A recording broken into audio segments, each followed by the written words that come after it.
Batchwell was born in Los Angeles, California with 4 Kiwi friends drinking a lot of kombucha together. So the kombucha market in California was all high quality, super authentic and growing rapidly. When we came back to New Zealand, we saw a gap in the market to bring that back here. And we also thought that from a design perspective, we could bring something that you'd be proud to be seen drinking and really bring it out from like an elixir tonic into something that you'd drink every day.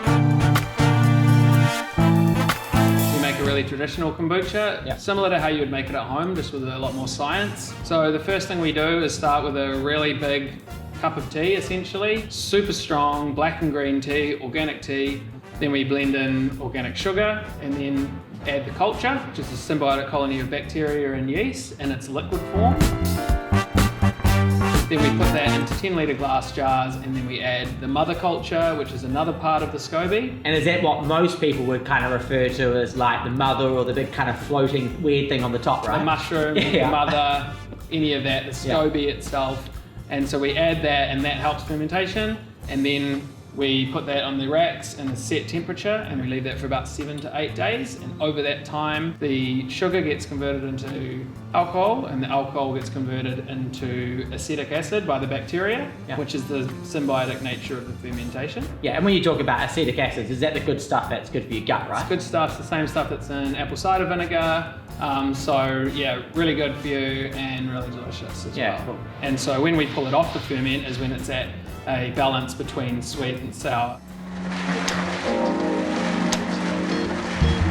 And what I love about Batchwell, and loved ever since I started here, was the way that we add flavour in, right? So rather than just getting cheap liquid concentrates or extracts, we actually take whole pressed fruit juice that we juice ourselves on site, and then add that into the kombucha. And I think that's probably one of our points of difference versus everyone else in the market, is the way that we add flavour in is really unique. You've got the pineapple ginger, which is our most popular. Pineapple ginger, I think they're both flavours that people know and love, but they're not traditionally together. It was something I used to drink if I was feeling a little bit under the weather. I'd have a fresh pineapple and ginger juice. And so kind of thought, well, why not try that in a kombucha? And lo and behold. Once we've juiced the product, we blend it in with our kombucha that we've taken off the ferment. Then we chill that down, carbonate it, and put it in the bottle.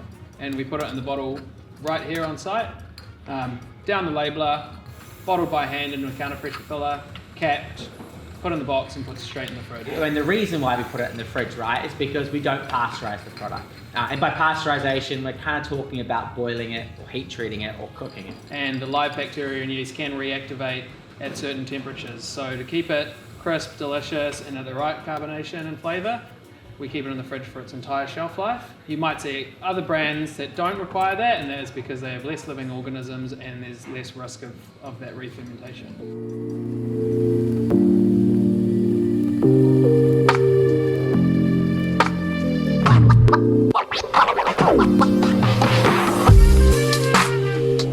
I think what sets Bloom apart, a little bit different to other RTDs in the market, that it's not effectively just a flavoured sparkling water. We're actually using some pretty cool ingredients to add in to awesome spirits. And I think the difference between ourselves and many others is that the type of spirits that we're using are actually distilled spirits. So it's actually gin, or it's vodka that's been distilled 4 times. So the level of quality is there. It's really great tasting product, tastes nice and fresh. And I think it's just a little bit different than effectively a sparkling water, which just has some kind of cheap and cheerful flavours and maybe sweetened as well.